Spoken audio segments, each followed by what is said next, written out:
suis né avec plusieurs identités.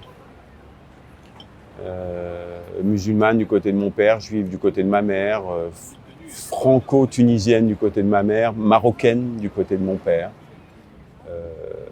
École laïque, républicaine en France. De monde, de culture, de niveaux sociaux,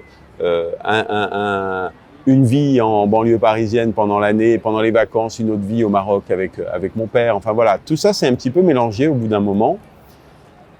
Et surtout, j'ai ressenti un manque de cette identité marocaine que j'avais jamais apprise, qu'on m'avait jamais apprise, que j'avais jamais connue véritablement. Et à un moment, j'ai commencé à l'approcher et à faire des films.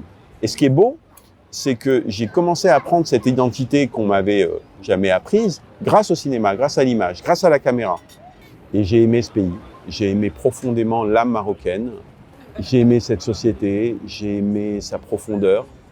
Pas celle des villes, celle des campagnes, celle du Maroc profond.